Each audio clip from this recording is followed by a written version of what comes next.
할렐루야. 네, 주의 이름으로 여러분을 사랑하고 환영합니다. 앞뒤 좌우에 있는 분들에게 사랑과 축복으로 인사하겠습니다. 사랑합니다. 사랑합니다. 사랑합니다. 사랑합니다. 반도신경으로 신앙 고백하시겠습니다. 전능하사 천지를 만드신 하나님 아버지를 내가 믿사오며 그 외아들 우리 주 예수 그리스도를 믿사오니 이는 성령으로 잉태하사 동정녀 마리아에게 나시고 본디오 빌라도에게 고난을 받으사 십자가에 못 박혀 죽으시고 장사한 지 사흘 만에 죽은 자 가운데서 다시 살아나시며 하늘에 오르사 전능하신 하나님 우편에 앉아 계시다가 저리로서 사는 자와 죽은 자를 심판하러 오시리라. 성경을 믿사오며 거룩한 공회와 성도가 서로 교통하는 것과 죄를 사하여 주시는 것과 몸이 다시 사는 것과 영원히 사는 것을 믿사옵나이다. 아멘. 찬양 257장 예수 우리 왕이여 고백하겠습니다.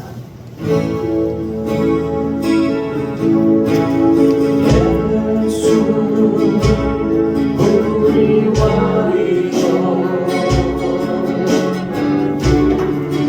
이곳에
우리 보좌 앞에 모였네. 261장입니다.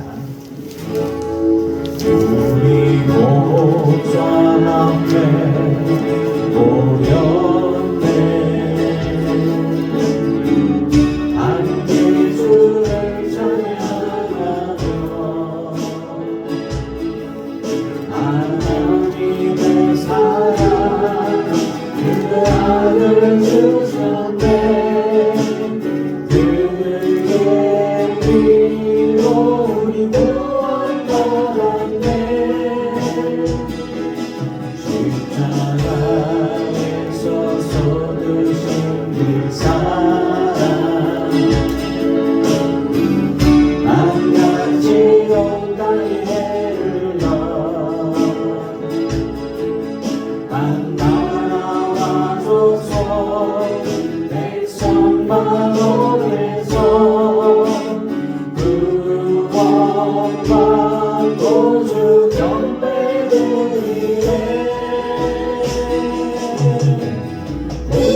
그 사랑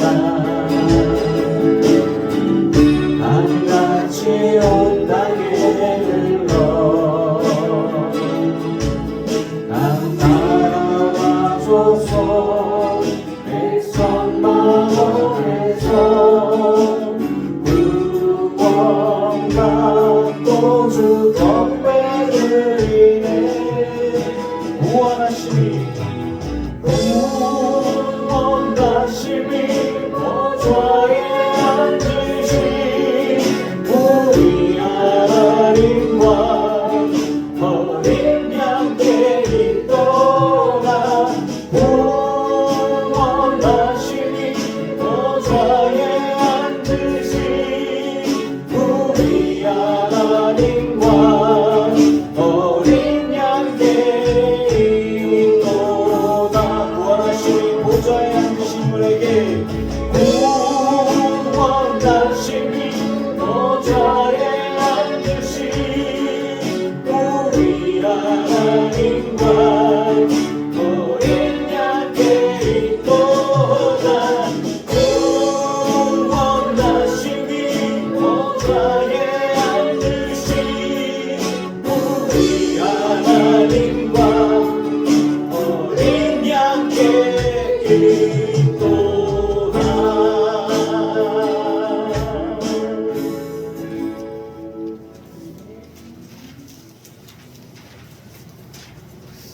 자, 주가 보이신 생명의 길인 66장입니다.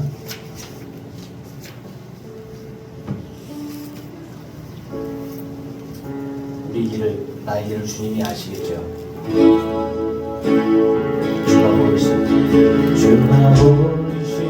생명의 길, 나 주님과 함께 상한 마음을 드리며 주님 앞에 나가리 나의 의로움이 되신 주 그 이름 예수 나의 길이 되신 이름 예수 나의 길 오직 그가 하시나니 나를 단련하신 후에 내가 정금 같이 나오리라 주가 보이신 생명의 길 나 주님과 함께 상한 마음을 드리며 주님 앞에 나가리 나의 의로움이 되신 주 그 이름 예수 나의 길이 되신 이름 예수 아멘 나의 길 오직 그가 아시나니 나를 단련하신 후에 내가 정금같이 나오리라 나의 길 오직 그가 아시나니 나를 발견하신 후에 내가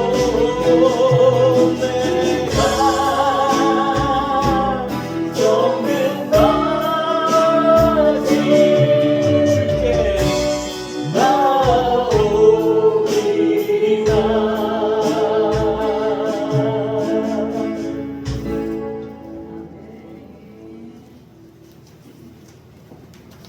나는 예배자입니다.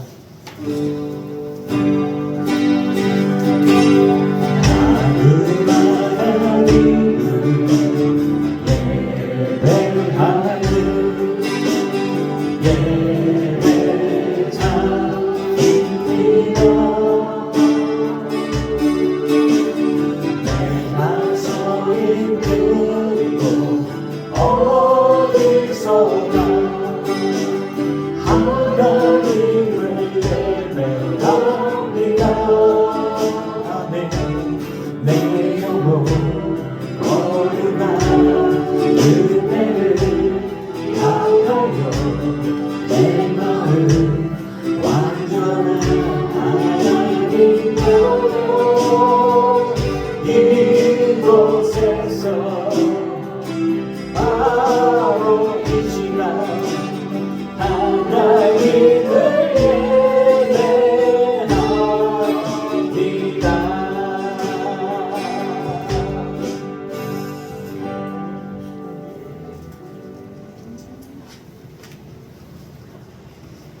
주님 찬양과 영광을 올려드립니다. 받아 주시옵소서. 감사를 드립니다. 받아 주시옵소서. 마음을 모아서 주님 앞에 나아왔습니다. 우리의 영혼 받아 주시고 주의 은혜로 온전히 거룩하게 하여 주시옵소서. 죄를 짓지 않기를 원하고 그리고 성화되어지며 그리스도의 완전한 분량에 이를 수 있도록 열심히 사랑합니다. 그러면서도 지금 죄들이 있으니 주님 용서하여 주옵시고 주님의 그 자비와 사랑을 의지하여 주의 십자가 앞에 더 가까이 나아가오니 불쌍히 여기시고 한량없는 은혜를 부어 주시옵소서.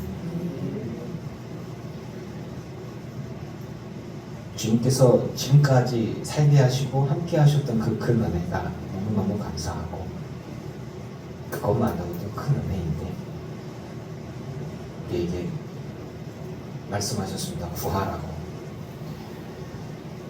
그 주님 간구합니다. 주님과 함께 살아가면서도 왜 이렇게 마음이 상하는지요. 주여 우리 사랑하는 성도들 상한 마음을 가지고 주님 앞에 왔으니 붙들어 주시고 잘했다, 수고한다, 사랑한다 품어 안아 주실 것을 믿사오니 하나님 위로하여 주시옵소서. 생명의 길을 걷고 있는 이들 정말 육체적인 어려움들이 있고 아픔이 있고 물질적인 어려움이 있고 기도 제목들이 있습니다. 사랑하는 자녀, 가족, 부모, 가까운 이들 그들이 나의 기도 제목이고 마음 아픔이고 비록 고슴도치처럼 가시가 돋기도 하지만 하나님 그들을 품고 기도하오니 주여 우리의 기도를 들어주시사 하나님의 은혜와 기적을 베풀어 주시옵소서. 늘깊은 교회 성도들 가운데서도 기도 제목이 없는 가정들이 없고 기도 제목이 없는 이들이 없습니다.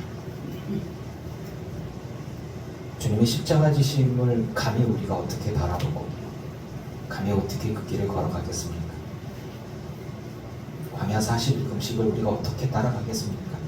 그러나 주님의 십자가가 우리 심장 가운데 있고 주의 음성이 내 삶 가운데 있으니 어떤 상황 속에서도 주께서 보여주신 생명의 길을 걸어가고자 합니다. 내게 보여주시는 그 길, 십자가의 길을 걸어가고자 하오니 넘어져서 무릎 깨지고 발 깨지고 가시에 찔리고 피가 나고 고통스러움이 있다고 하더라도 이 좁은 길에서 벗어나지 않고 그 길 끝에서 나를 맞아주신 주님을 바라보며 묵묵히 성령과 함께 동행하는 삶을 살고자 합니다. 우리 사랑하는 성도들과 함께 힘주시고 감당케 하여 주시옵소서. 주님과 함께하는 삶이 어떤 것인지 나로 인해서 영향을 받을 도움을 받을 많은 사람들을 기억하며 나 혼자만의 믿음과 삶이 아닌 이끌어주고 밀어주고 함께하고 있는 그 사명의 십자가를 같이 지고 있는 많은 사람들을 바라보며 힘을 내게 하여 주시옵소서.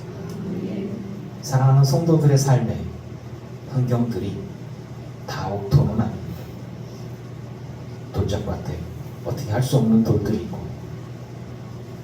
주의 은혜와 햇빛을 막는 그런 참 저가무상한 곳에 있기도 합니다. 결실을 맺기 굉장히 어려운 조건과 환경들도 있습니다. 물질적인 어려움, 육신적인 질병으로 고통당하는 이들은 하루하루 숨쉬면서 살아가기 굉장히 어려운 일들이 있습니다. 하나님, 그래도 그들은 주를 바라보고 있습니다.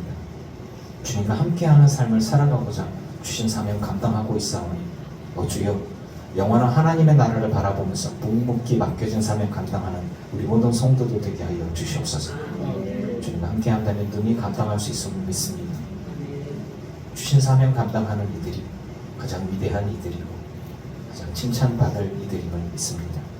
그러니 주님 앞에 나와 예배하는 이들뿐 아니라 오고 싶어도 오지 못하는 이들, 눈물 흘리는 이들까지 기억하여 주셔서 주님 동행하시고 만져주시며 소망으로 서게 하여 주시옵소서. 하나님의 은혜와 기적들이 우리 모든 성도들의 삶 가운데 있게 하여 주시옵소서. 나라와 이민족을 주님께 맡겨드리니 주님 붙들어 주시고, 전 세계 속에서 전쟁이 있습니다. 죽음이 있습니다. 기근과 갈등이 있습니다. 두려움이 있습니다. 하나님, 이 모든 것들 가운데 우리나라를 지켜주시고, 또 전 세계 열방 가운데 복음을 전하고 있는 많은 선교사님들, 평신도 선교사님들이 있습니다. 그들의 삶을 지켜주시고, 그들의 삶과 그들의 헌신들, 눈물과 피 흘림을 기억하여 주시고, 땅에 떨어져서 구원의 기적들이 상식이 되어지고 퍼져나가서 온땅이 주님 앞에 엎드려 예배할 수 있는 그런 날이 속히 오게 하여 주시옵소서. 주님의 날이 언제 올지 모르지만 주님은 아십니다. 그리고 주님은 일하십니다. 우리를 통해서 일하시는 그 은혜를 우리는 보고 알고 또 동참하고자 하오니, 아버지여, 이 시대 속에서 하나님의 기적을, 하나님의 일을 이루어가고 그리고 온전히 아름다운 증거들이, 간증들이 있게 하여 주시옵소서. 오늘 예배 가운데 있습니다. 예배 가운데 오는 것도 하나님의 은혜요 기적이오니 주님 이 시간에 말씀하여 주시고, 주님과 함께하는 삶이 무엇인지, 그리고 그 끝에는 무엇을 바라보는지 우리의 마음속에 새기며 또 힘을 얻고 말씀으로 살아가는 우리 모두 되게 하여 주시옵소서. 이 시간에도 성령께서 역사하셔서 말씀하시길 소망합니다. 예수님의 이름으로 기도합니다. 아멘.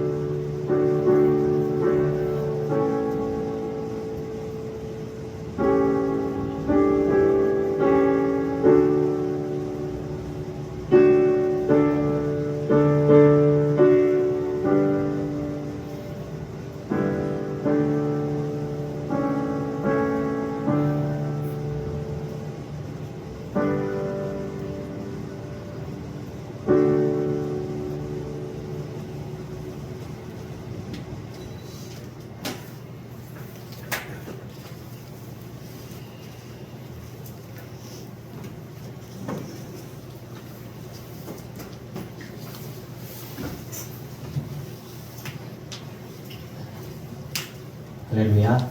네, 주의 이름으로 여러분을 사랑하고 축복합니다. 우리 사랑하는 신재 집사가 뜬금없이 전화해가지고, 목사님, 어쩐 일이요? 무슨 뜻이에요? 뵙고 싶어요. 그래요? 봐. 그래서 만나가지고 우리 사모랑 가서 봤더니 사모랑 같이 반가워서 아이고.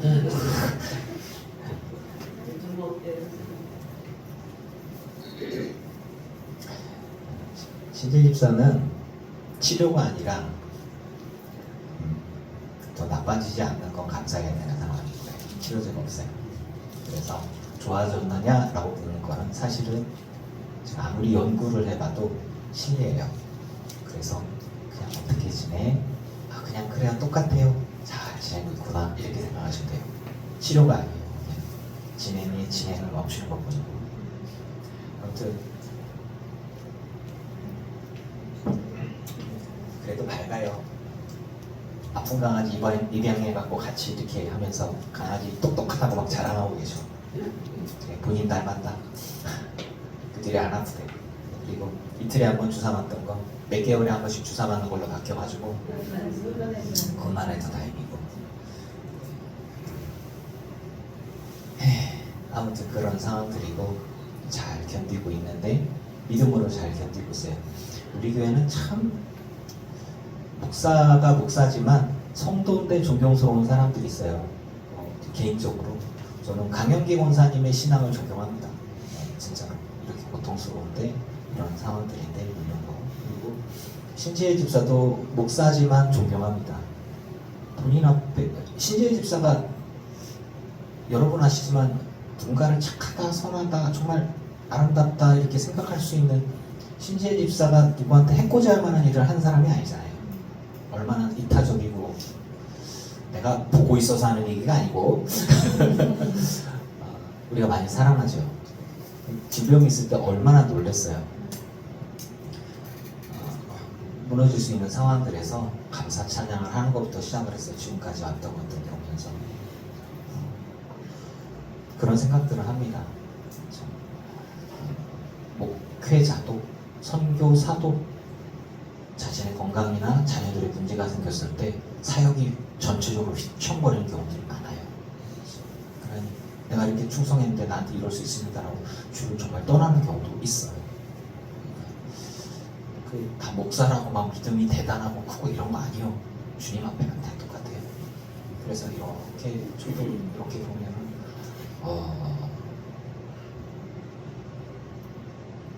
아무튼 그 믿음에 좋은 그 본이 되는 사람들, 아름다운 사람들이 우리에게 있어서 좀 굉장히 좀 간증이 될 수 있는 것들이 있다. 살아있는 간증이 될 수 있다는 생각들을 하고요. 그냥 간단하게 교인들 보고 싶어서 호두가 많이 나왔는데 자기 배에 채우지도 않고 열심히 그걸 만들어 갖고 교인들 나눠주라고 호두가 잔뜩 드러난 쿠키를 만들어서 전해주고 싶다고 그거를 이렇게 간만에 만나서 막 반가워가지고 저는 그 마음이 그래갖고 사모랑 수다 떠는데 옆에 그냥 쭈그리고 있어요. 이렇게 지켜보고 있었어요. 이렇게 예쁘다 그러면서 한참 얘기하다가 들어갔어요. 매주 예배합니다. 온라인으로 예배하고 내가 이 온라인 예배 끊을 수가 없어 그래갖고 근데 뭐 조회수와 상관없어. 우리끼리 보니까. 그래서 우리 교회가 어떻게 되는지. 그리고 한 번은 우리가 밖에 나가 식사할 때 그때 사진 찍은 거 올렸잖아요. 그러면서 그거 보고 너무 좋아를 하는 거예요. 그러면서 김광영 장로님 똑같디야. 장로님하고 아이고 장로님 어쩜 그렇게 똑같으시네. 그러면서 진지의 집사가 다들 보고 싶어 하는데 욕심 같아서는 오라고 하고 싶은데요. 정말 위험해요 사실. 우리 중에 저는 이거예요. 우리 이렇게 하잖아요. 신지혜 집사하면 마스크 다 써야 돼요. 저도 우리 사모도 마스크 쓰고 신지혜 집사도 마스크 쓰고 밥도 같이 못 먹어. 영어만 잠깐 보고 가는 거여서 괜히 욕심 내면 큰일 나. 감기 걸리면 큰일 나. 그분은 생명이 왔다 갔다 하는 겨. 그래서 그런 것들은 일단은 뭔가 차도가 있기 전까지는 너무 욕심내고 그리고 감각이 없기 때문에 그게 신경이 가다 말다 해요. 전기 신호가 우리 신경인데 퉁퉁퉁 끊어져서 그래서 말 그대로 둔한 거죠. 잘못하면 넘어지면 큰일 나지. 운동도 못하고. 그래서 그래도 마음이 여기까지 있다. 얼마나 감사한지. 쿠키 먹으면서 기도하시기 바랍니다. 네. 사순절절기에 또 이렇게 오늘따라 또 찬양을 하면서 또 이렇게 감동들이 있죠. 왜 감동들이 있을까? 참 신기한 일이에요. 우리는 다 아마추어고 다 그런데 이렇게 주의 감동이 있는 예배를 한다는 건 은혜입니다. 네, 은혜. 그거 정말 기적 같은 거죠. 제가 친구 장례식에 갔다 와서 했던 간증들을 했을 때 여러분 다 은혜 같았죠. 하나님 살아계시구나.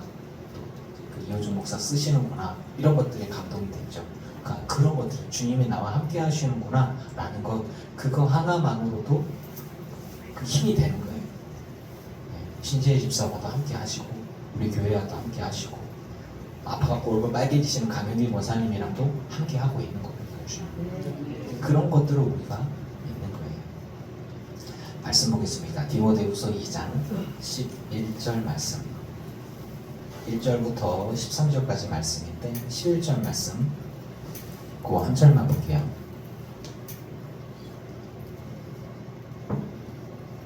디모데후서 2장 11절 말씀 같이 봅니다. 시작. 믿보다 이만이여 우리가 주와 함께 죽었으면 또한 함께 살 것이요. 아멘.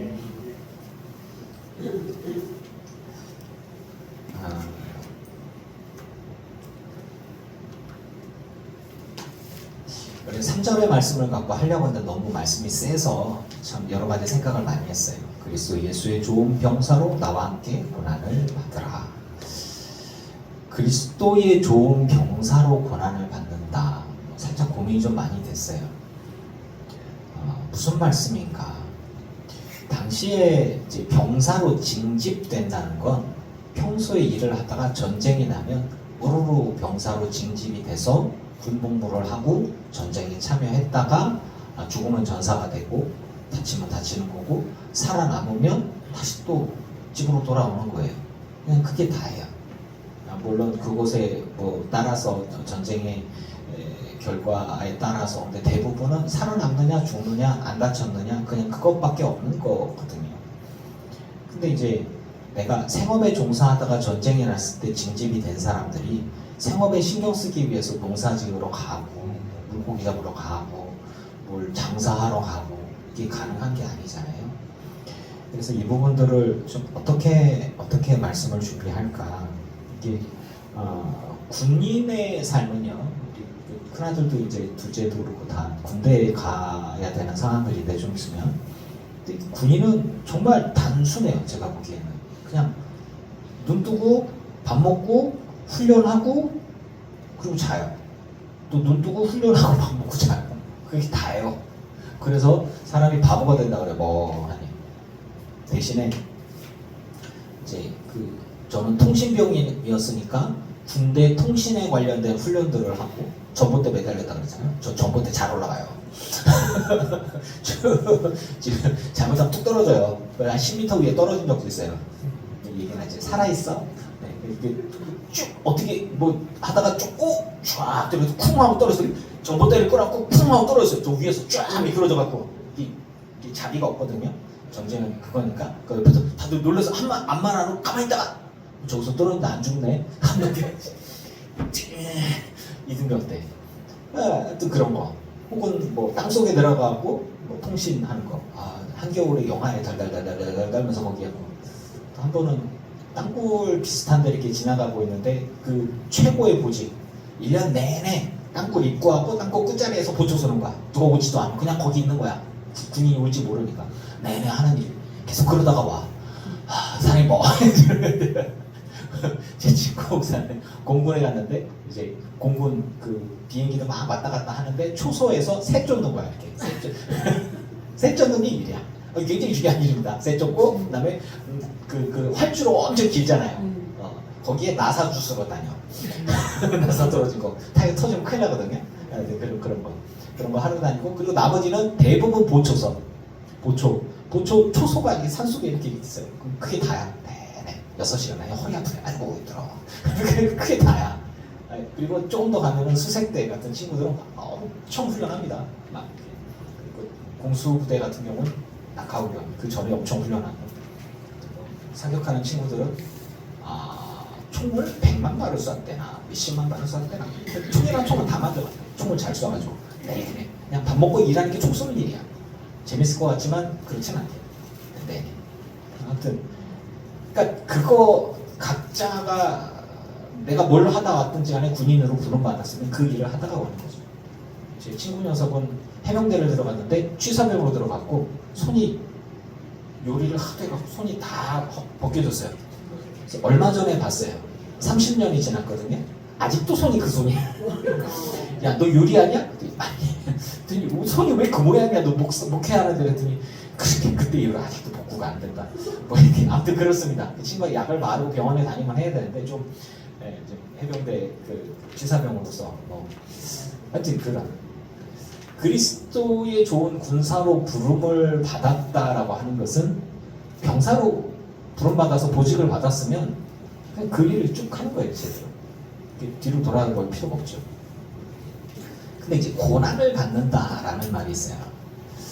이 부분들은 참 되게 조심스럽긴 한데 위대하고 대단한 말씀인데 사실은요 우리가 그리스도의 군사로 부름을 받았다.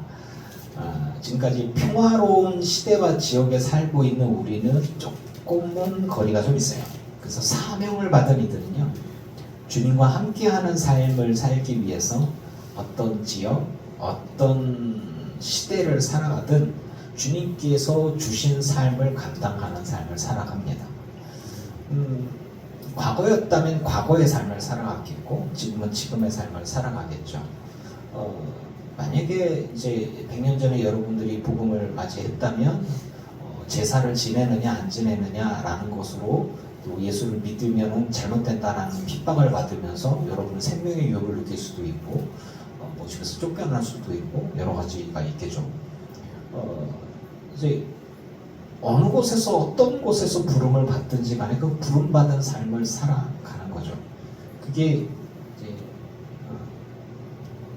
지금 현대를 살아가고 있는 우리에게는 저는 이런 생각을 합니다. 7, 80년대에 부름을 받았다면 먹고 살기가 어렵지만 경제는 성장하고 교회도 성장할 시기였어요.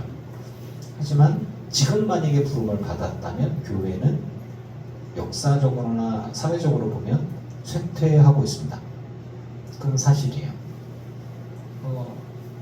80년대, 90년대에는 교회 학교가 바글바글했고 그 이후에 2000년까지 그 교회 학교가 성장을 하면서 교회가 성장을 했어요. 2000년 정점을 이후로 교회 학교, 코로나 이후로 교회 학교는 다 죽었어요. 지금 교회 학교가 있는 교회가 별로 없어요. 청소년들이 교회를 나오지 않습니다. 저 때는, 그러니까 나 때는 교회 다니게 유행처럼 됐어요. 학교 행사도 기독교식으로 했어요. 교감 선생님, 교장 선생님, 학교 담임 선생님, 주임 선생님, 문화 행사를 준비하는 선생님들이 다 기독교인들이야. 딱 기독교 문화 행사 같이 돼버렸어요. 학교 행사가. 1,500명 중에서 기독교 반이 500명이었으니까. 그것도 그냥 그 클럽 활동 시간에 배드민턴 하고 축구 하고 뭐 이런 것들과 달리 기독교 반이라고 하는 게 클럽에 있었어요. 불교 반은 없었어. 기독교 반만 있었는데 거기에 500명이 모였고 제가 그 회장을 했어요. 네. 그러니까 그런 것들. 그러니까 주변에 그때 당시에는 충남 예산 고등학교 안에서 1,500명 학생 중에 500명 이상이 기독교 반이었으니까 그것도 클럽 활동 시간에 기독교 반이었으니까 대단한 규모였죠. 그러니까 일명 얘네들 말로 미쳤죠. 다 그냥 교회. 근데 지금은 어떠냐?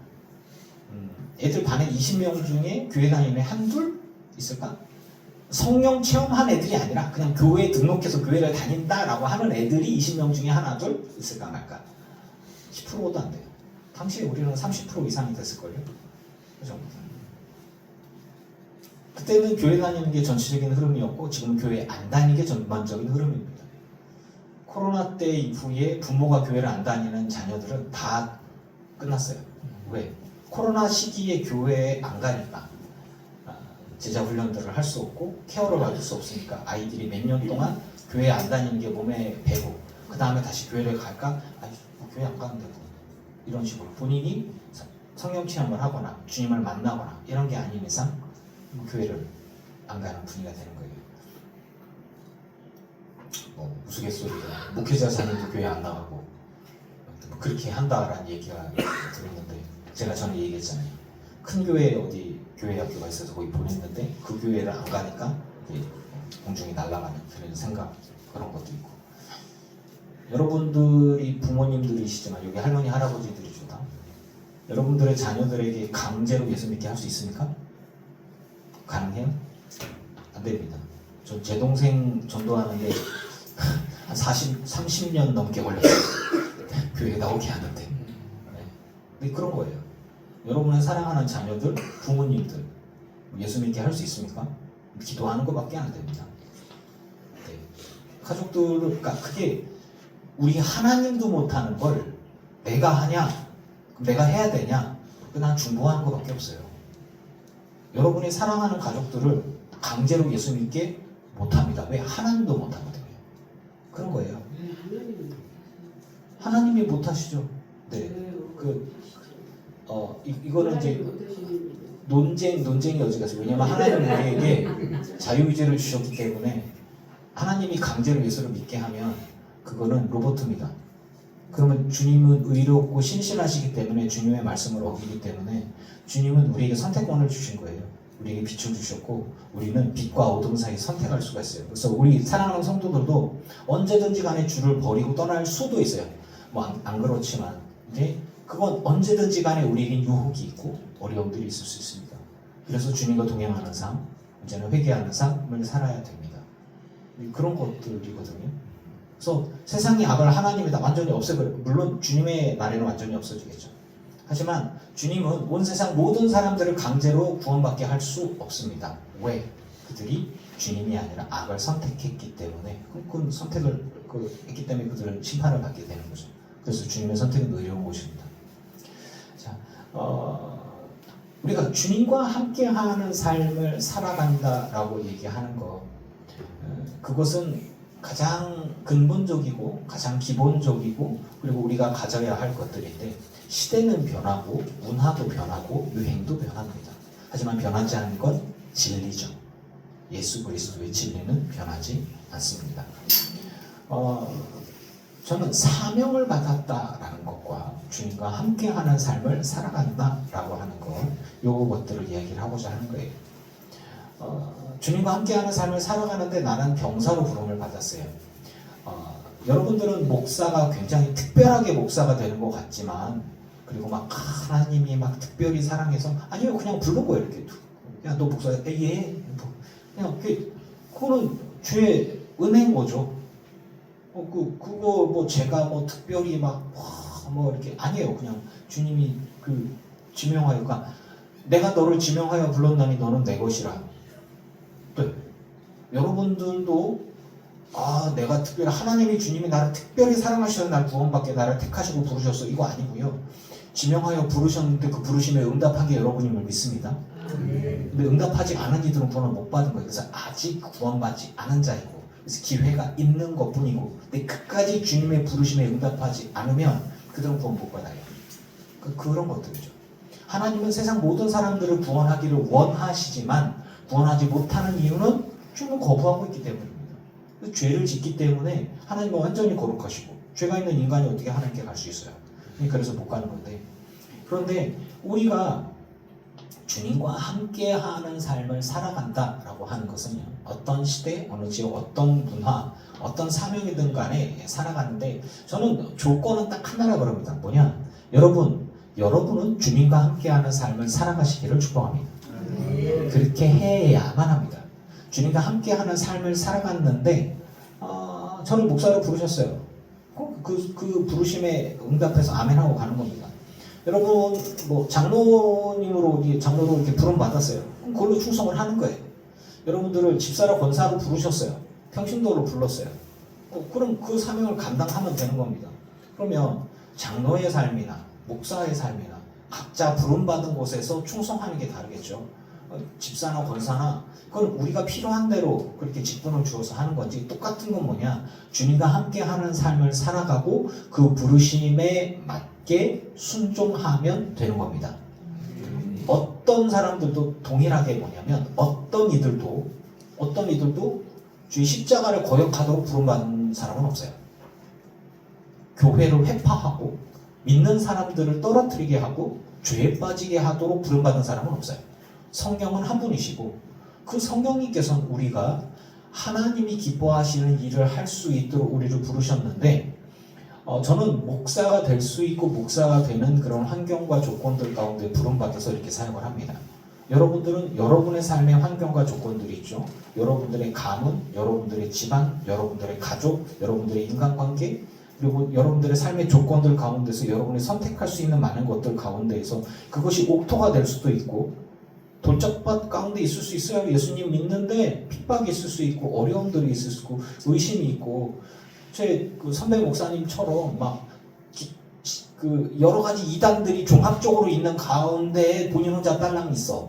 그러면은 흔들흔들 할 수도 있죠. 자기가 뭐 스님의 아들일 수도 있고, 뭐 이렇게 이런 상황들이 되어지면 자기 눈 떠보니까 온 집안이 다 여호와 증인이야. 알고 보니까 나 혼자만 예수를 제대로 믿었어. 그 여호와 증인 가운데서 예수 믿는다고 그러면 본인이 이단이 되는 거예요. 그러니까 이런 상황들이 되는 거죠. 너는 왜 그러니? 이렇게 되어지면서 그러면서 이제 온 집안이 다 온 가족이 한꺼번에 구걸와서 눈 떠보니까 안상홍을 주로 고백하고 있네. 그러고 있는데 나 혼자만 예수님을 주로 고백하는데 안상홍은 주가 아닌 것 같아. 그럼 거기서 잘리는 거야 이제. 그렇게 되어지면 그 사람 열매 맺기가 굉장히 어렵겠죠. 그런 부분들이죠. 눈 떠보니까 불교 집안이야. 다 불교 집안이야. 우리는 신라 이후에 멧대손, 백제 멧대손 이렇게 쫙 쭉쭉쭉쭉 우리 뼈대가 깊어갖고 제사 한 20번씩 지내고, 그 다음에 항상 절에 가면서 이렇게 기왓장에다가 이렇게 항상 불공을 좀 드리고, 이렇게 그거 기왓장 이렇게 이름 써갖고 딱 기와에 절대 안 써요. 이렇게 치우고 다시 또 하고 그래요. 아무튼 맨날 기와 맨날 가보는 게 아니야. 아무튼 그런 것들 이렇게 아무튼 그러면서 하고 불공 드리고 연등 행사 하고 온 가족이 다 해. 그러다 어느 순간 예수를 만났네. 그러면 그 사람 열매 맺기가 어렵죠. 매주마다 예배 나오기 굉장히 어렵겠죠. 뭐 이런 상황들. 또 그 몇 년 만에 우리 강 권사님 예배 나오기 시작을 했는데 신지혜 집사도 얼마나 교회 나오고 싶겠어요. 교회도 보고 싶어. 그러니까 온라인 예배가 있으니까 다행이지. 그래도 교회 나오고 싶으면 교회 못 나오죠. 이런 상황들, 주의 말씀을 듣고 싶어도 들을 수가 없고. 자, 북한 교회 얘기합시다. 기도하고 싶어도 기도도 못해. 말씀 보고 싶어도 말씀도 못 봐. 내가 주를 고백했다가는 붙잡혀서 고문당하고 모든 직위와 직분 그리고 내가 했던 재산 모든 인간관계 다 끊겨. 내 자식이 날 고발하니까, 부인이 날 고발하니까, 남편이 날 고발하니까. 그 다음에 총살당하거나 고문당하고 죽습니다. 왜? 다른 지하교인들 어디 있냐? 죽어라 이 배신자야 그러면서도 예수를 믿는 사람들. 우리들이 만약에 북한에 있었다면, 우리가 만약에 북한에 있는 지하교회라면 우리는 서로를 의심해야 됩니다. 왜? 어느 순간에 자기가 혼자 살겠다고 부러워. 누구야. 너는 살려줄게. 그러면 다 죽는 거예요. 그러니까 그 예전에 지하교회들을 가던 그런 일들이 굉장히 많았습니다. 그런 많은 조건들. 왜 나는 대한민국에 태어나지 않고 왜 나는 북한에 태어나서 근데 왜 나는 김일성, 김정일, 김정은 그 야네들의 그 산부자들 뭐 이렇게 쭉 잘 믿고 수령님 믿고 있는데 어느 순간 눈 떠보니까 그게 아니네. 이거 사기꾼들이네. 그러고 나서 눈 떠보니까 예수님이 나의 구주네. 고백하는 거는 죽음이 왔다 갔다 하는 거죠. 그런 상황들. 그런 사람들이 그런 지하교회는 존재하는 것 자체만으로 신앙이 있는 것만으로도 가치가 있는 것이죠. 다음 주에는 제가 대광교회에 가서 설교를 합니다. 이제 2부 예배죠. 후원받는 교회에 이제 와서 설교하라고 그러니까. 제가 후배 목사님이 이제 대광교회에서 수백 명 모아놓고 담임 목사로서 사역을 합니다. 선교 사역부터 해서 막 교회 세우고 막 후원 사역하고 열심히 하세요. 그러면서 이제 격려하는 말씀들을 할 건데 그분은 그분의 사역이 있고 저는 저의 사역이 있습니다. 그분이 책임지는 수백 명의 영혼이 있고 내가 책임지는 사람들, 내게 맡겨주신 성도들이 있습니다. 하나님 앞에 갔을 때 물론 그 밖에서 보면은 규모의 차이는 확실하게 있지만 제가 하나님과 동행하고 하나님의 손에 붙들려서 하나님이 기뻐하시는 일을 한다면 그 목사님이나 저나 주님 앞에 갔을 때 온전히 칭찬과 상급이 있을 것을 저는 믿습니다. 그래서 우리들의 삶 가운데에서는 각자의 삶을 함부로 생각하거나 해서는 안 됩니다. 왜? 가장 중요한 건 뭐냐? 주님과 함께하는 삶을 살아가느냐 아니냐라고 하는 것이잖아요. 인천의 교회 개척했을 때 저희 교회 예배 참여하고 난 뒤에 이 불쌍한 교회하고 욕하고 지나가신 그 할머니 권사님이신지 그분은 분명히 성령의 사람이 아닌 겁니다. 왜? 작은 교회 시작하는 자기 손잡고도 더 아랠 수 있는 그런 작은 전도사 29살이 뭐라고 써요. 29살 둘이 이렇게 뭐 할렐루야 아멘 이러면서 둘이 같이 예배하고 그러는데 같이 뜬금없이 지하 교회에 여기 텍스도 없고 형광등 늘어져 있고 전기선 늘어져 있고 몇 개는 꺼져 있고 막 완전히 할렐루야 야우 야우 막 울려 막 소리가 먹는 것도 난리도 아니요. 그런데 강대상도 다 뻐거덕대는데 그런데 막 한쪽에서 뭐 공팡이나 있고 아무튼 그런 데에서 교회를 개척해 갖고 해서 하면 나 같으면 기도해주고 헌금하거든. 그런 건데 와갖고 에이 교회라고 아유 불쌍한 교회 아유 이러면서 나가버렸단 말이죠. 근데 성령님이 분명히 그렇게 안 했을 거고 왜냐하면 교회를 개척하도록 내게 감동을 주셨는 건 주님이시거든. 사역을 시작한 것도 주님이시거든. 그래서 여러분이 생각하는 그 시각과 시야 그리고 무슨 생각으로 어떻게 사역을 하는지 어떤 사람들은 기업체 회장이고 부유합니다. 그래서 헌금 막 몇 억씩 하면서 교회에 막 어떻게 짓고 뭐를 하고 얼마나 뭐 이렇게 하고 지방회 때 이번에 이제 장로님들 은퇴하는 은퇴 장로님들에 대한 것들을 이렇게 보니까 뭐 대단해요. 어느 회사 대표, 뭐의 대표, 어디 연구소 무슨 교수 뭐 이런 분들도 되게 많고 뭐 대단한 이력들이 쫙 있어요. 그러면서 뭐 자랑스럽게 어떤 교회 목사님이 그런 얘기 하더라고요. 이분 같은 경우에는 뭐 우리 교회 뭐 할 때 뭐 하시고 어디 선교회 할 때 뭐 힘써 주시고 어느 교회 개척하고 건축할 때 뭐 힘써 주시고 이렇게 보니까 대단한 일을 하셨구나. 박수 존경을 드린다.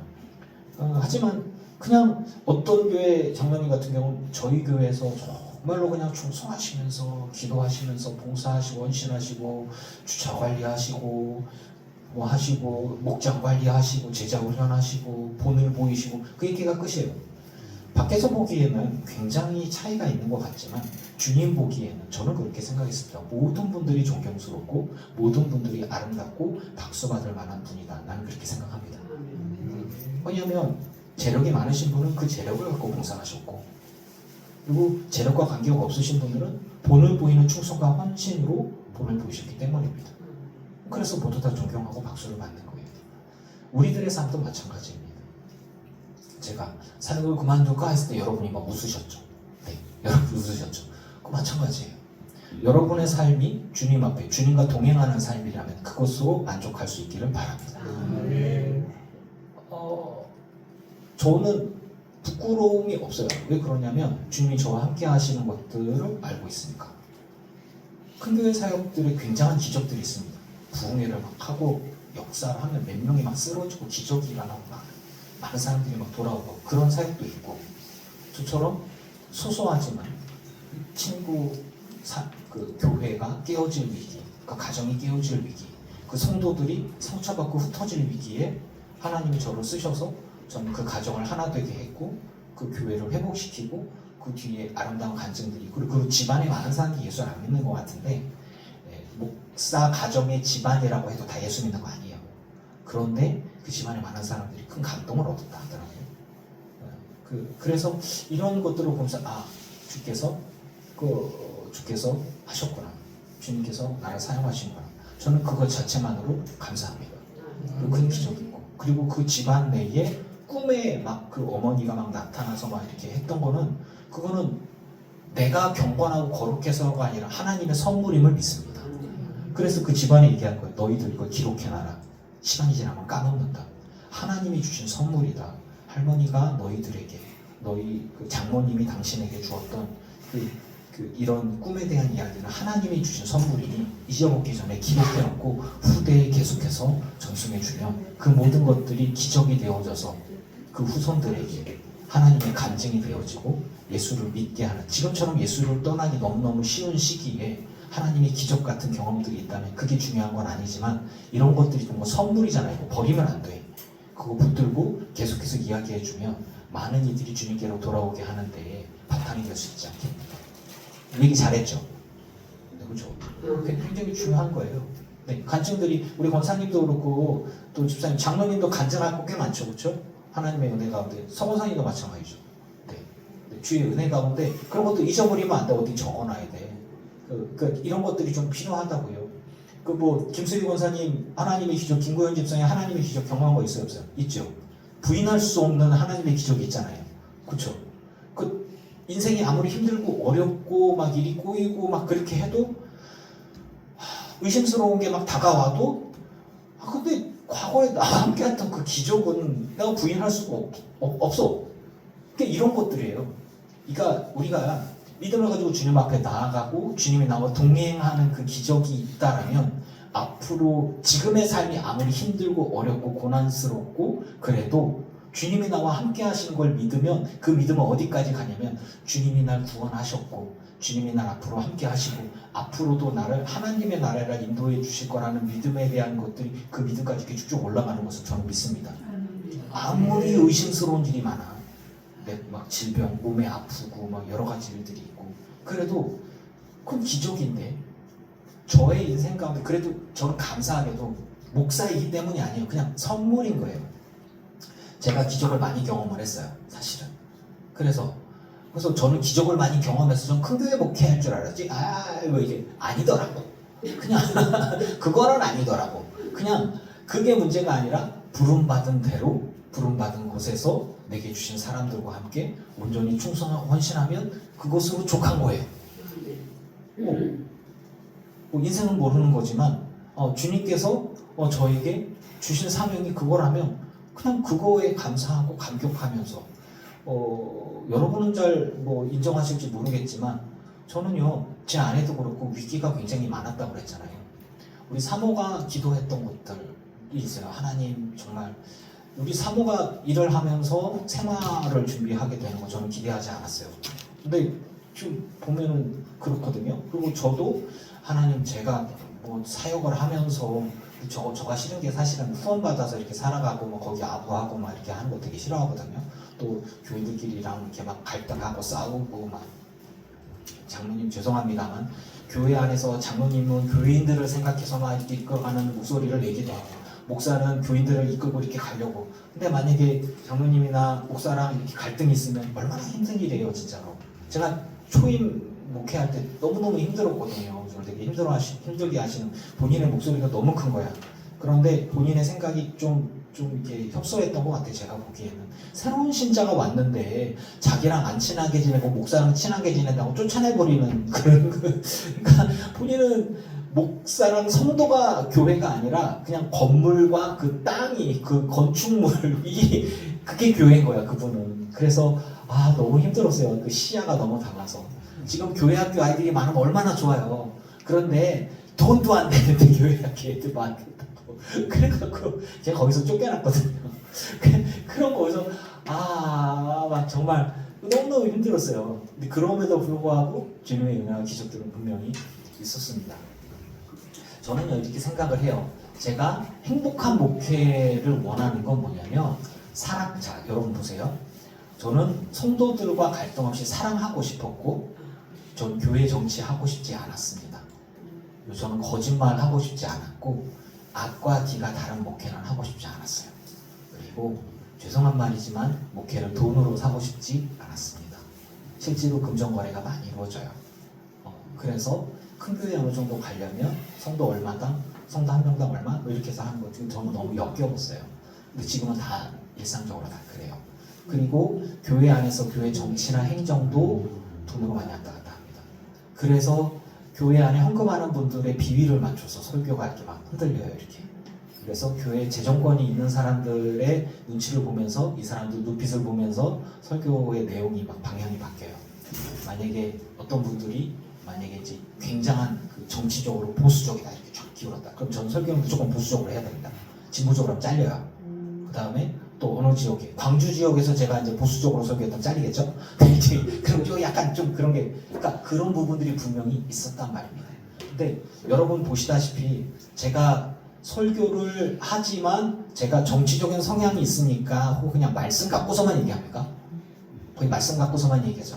근데 그 이야기가 어쩌면 여러분들에게 모든 게 다 아멘 하는 경우가 아닐 수도 있어요. 여러분의 신념이나 생각과 조금 다를 수도 있고 부딪힐 수도 있어요. 하지만 제가 확실하게 말씀드릴 수 있는 건 뭐냐, 성경에서 나오는 얘기에 저는 필터링 없이 누구 눈치도 안 보고 설교합니다. 아시죠?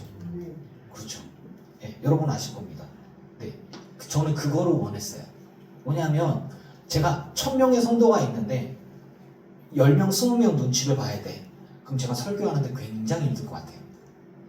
제 친구 녀석들이나 주변에 암을 걸린 이들이나 뭐 이렇게 보면 상당히 스트레스를 많이 받아요. 그 왜 그러냐? 신경을 쓸 수밖에 없는 거야. 왜? 교회 안에서 유력한 이들이기 때문에. 근데 저는 그게 너무너무 싫었어요. 이제 제 친구 녀석이 그래요. 제가 설교하는 얘기를 쭉 해줬더니 얘기야, 야, 너 진짜 좋다. 은혜로 와. 근데 너 큰 교회 가긴 어렵겠다. 그런 얘기를 좀 해서 좀 그럴 필요가 있나? 그랬더니 아니야. 각자 부름받은 대로 하는데 친구들도 똑같이 얘기를 해요. 그 친구들을 다 잘못했다고 얘기하는 건 아니에요. 하지만 좋은 분들도 굉장히 많죠. 근데 이제 제가 그런 거를 잘 못해. 여러분 아시다시피 저 때문에 상처받지 않기를 축복합니다. 진짜 진심으로 말하는 거예요. 그러니까 제가 이렇게 말하는 게 좀 필터링 없이만 말한단 말이에요. 이렇게. 왜? 말씀 앞에서 이거는 진리니까 이거에 아닌 거는 다 아닙니다 라고 얘기해 버리니까 여러분들 중에 혹시 상처받지 않기를 바래요. 왜 그러냐면 제가 기도했던 것들이 그런 것들이었단 말이죠. 제가 생각하는 것. 그래서 뭐 여러분과 함께 하고 있는지도 모르겠지만 저는 생각합니다. 이 말씀에 그런 게 나와요.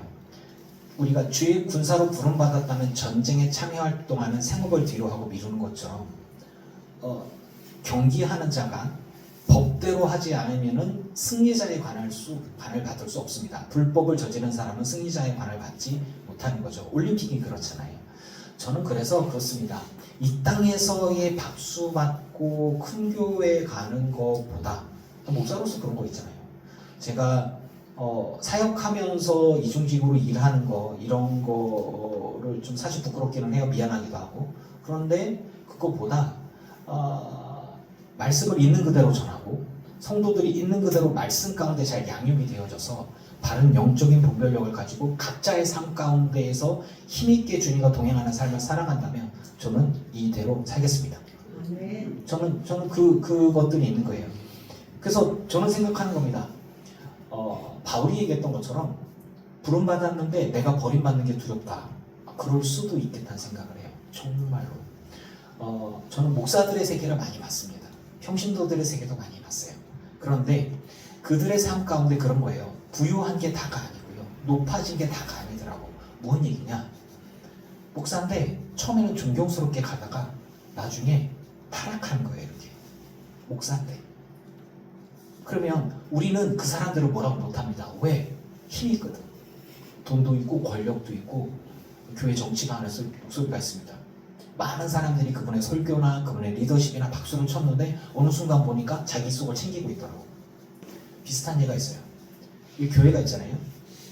처음에 선교센터를 짓겠다고 목사님 이름으로 선교센터를 지었네. 목사님이 다른 교회로 가고 근데 그 목사님 이름으로 돼 있어요. 그 목사님이 은퇴했어요. 소송을 걸어서 이거 내 거니까 나한테 줘. 그렇게 됩니다. 선교센터 주의 교회의 돈으로 한 거잖아요. 근데 소송을 걸면 목사가 이겨요. 네, 그러니까 이런 식으로 있는 게 많아. 이런 것들이죠. 교회가 성장을 했는데 아들이 있어. 그러면 아들에게 물려주는 거야. 왜? 다른 사람이 오면 이거 내 건데. 뭐 이런 식인 거죠. 그러면 주님 앞에 갔을 때 칭찬이 있을까? 물론 그 앞에 부분은 칭찬이 있죠. 하지만 뒤에 부분은 어떡할 건데? 이런 부분들이죠.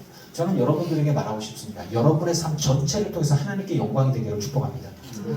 주님과 함께하는 삶을 살아가기를 축복합니다. 아닌 건 아니라 하고 맞는 건 맞다 하고 옳은 건 옳다 하고 할 수 있기를 바라는 거예요. 저는 은퇴하기 전까지 하나님 앞에서 똑바로 설 수 있기를 바랍니다. 여러분들에게도 그런 얘기를 하고 싶은 거예요. 그런 거죠. 그래서 우리는요 믿음의 경주를 할 때 주의 법대로 해야 한다는 거예요. 언제까지? 마지막까지 말이죠. 마지막까지 주의 법대로 하세요. 주의 법대로 충성하세요. 그건 목사도 마찬가지고 성도도 마찬가지입니다. 그래서 오늘 제목이 주님과 함께하는 거예요. 여러분, 주님이 성령님이 나와 함께 하시는데 거짓말하게 합니까? 주님이 나와 함께 하는데 내가 은퇴했다고 하나님의 헌금으로 이루어진 선교센터 내 거라고 우겨갖고 법적으로 싸워서 이겨갖고 내 이득을 취하고 내 노후를 책임진다. 이게 주님이 기뻐하시는 일이 맞는 것 같습니까? 아니잖아요. 주님 보기에 아니야. 하지만 인간적으로 봤을 땐 지혜로운 거요. 정말 지혜로운 거요. 이런 식으로 생각보다 그런 소송이 많아요. 처음에 목사님 이름으로 사택을 샀어요. 교회가 돈 내고 할부금 내고 하다가 이제 목사님이 할부금 내다가 교회로 옮겼네. 그런데 할부금이 남았으니까 명의 변경이 안 되고 그 후임 목사님이 살고 있어. 그러고 나는데 이거를 교단에 편입을 하려고 하니까 그거는 안 되고 이거 다 팔아가지고 이렇게 다른 교회 지을 때 뭐 이렇게 하려고 이렇게 하고 근데 아니 그거는 안 되고 그거 내가 넣은 거 그거는 나한테 줘 이렇게 이런 식으로 내 명인 그대로 내비둬. 그러니까 이런 식으로 자기 욕심들을 내더라고요. 외국 선교를 나갔다가 오신 분이고 저랑 가까이 지냈던 분인데도 그렇습니다. 요즘에 다른 지방으로 옮겼는데 제가 연락을 끊어버렸어요. 여러분 어떤 상황이든지 간에 목숨 걸고 선교하던 분들도 넘어질 수 있습니다. 실수할 수 있어요. 솔로몬의 출발은 너무 아름다웠고 하지만 그 결과들은 좋지 않았어요. 여러분께 말씀드립니다. 주님과 함께하는 삶은 어떤 상황과 조건과 시대와 지역 상관없이 한결같기를 축복합니다. 그리고 앞으로도 마찬가지예요. 젊을 때 핍박받고 노년이 되어서 주님으로부터 막 누린다. 그렇지 않더라도 주님과 동행하기를 바랍니다. 우리 주님은 신실하신 분이고 자기 자신을 부인하실 수 없기 때문에 우리에게 하신 약속은 영원한 거예요. 여러분은 천국에 인도하시겠다고 하신 것도 영원한 겁니다. 그리고 여러분의 삶을 통해 주님이 영광 받으신다라고 얘기하는 것도 영원한 거예요. 그러니 과거에 충성하셨던 것 다 상급을 받아요. 현재 충성하는 것 상급을 받아요. 미래까지도 충성하는 것 상급을 받아요. 하지만 죄는 그 모양이라도 버리라 그랬어요. 어떤 상태, 어떤 조건, 나이가, 조건과 환경이 어떻든지 간에 죄를 벗어나서 끝까지 거룩한 삶을 살아가기를 축복합니다.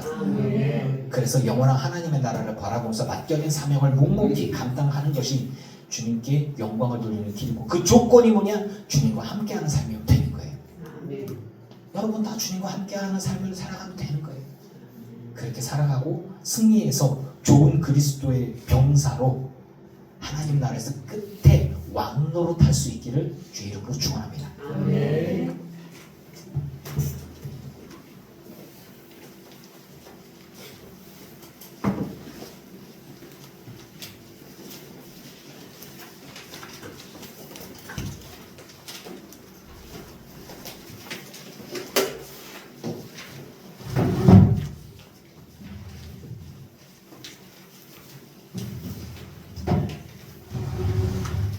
자, 257장 예수 우리 왕이요.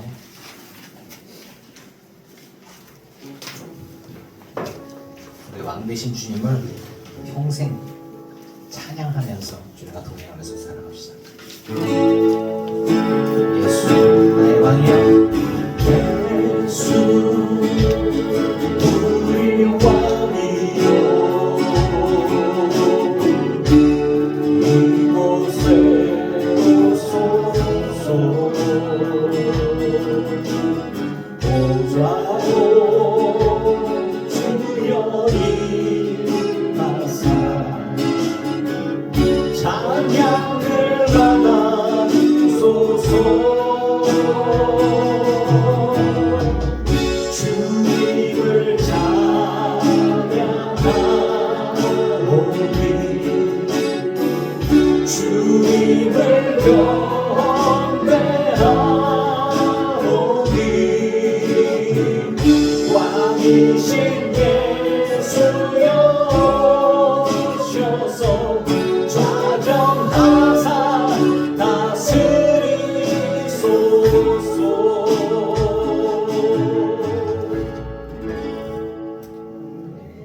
주님 앞에 예물 드린 이들이 있습니다. 이들의 삶과 이들의 예물을 받으소서.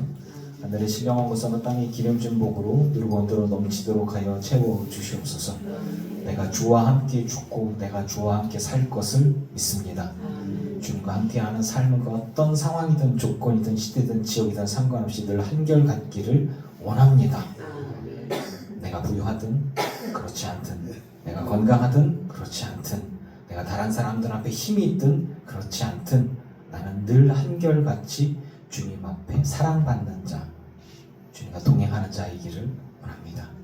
주님과 함께하는 자로 내가 발견되기를 원합니다. 사람은 신뢰할 수 없고 나도 나 자신을 신뢰할 수 없고 언제든 넘어지고 쓰러질 수 있고 실족할 수 있습니다. 주님, 나를 불쌍히 여겨주시고, 하지만 주님은 주님을 부인할 수 없기 때문에 주님이 영원하신 약속을 의지하여 주님께 나아갑니다. 붙들어 주시고 함께하여 주시옵소서. 병사로 부름받아서 쓰임받을 때 그 뒤에 모든 것들을 주님이 책임지시고 감당케 하여 주시옵소서. 우리 사랑하는 성도들의 삶이 시작부터 지금까지, 그리고 주님 앞에 부름받는 그 순간까지 늘 내 옆에는 주님의 흔적이, 주의 향기가, 주님과 동행하는 그 발자국들이 있게 하여 주시옵소서. 그것으로 족합니다. 감사드리며 예수님의 이름으로 기도합니다. 아멘. 이제는 우리 주 예수 그리스도의 크신 은혜와 성부 하나님의 지각하시는 사랑하심과 성령님의 충만케 하시고 승리하게 하시는 은혜가 예배하는 일기분 교회 성도들과 오직 못한 이들과 온라인으로 예배하는 이들과 모든 이들의 가정과 가문과 자손과 일터 위에 이제로부터 영원토록 함께 하시기를 간절히 축원하옵나이다. 아멘.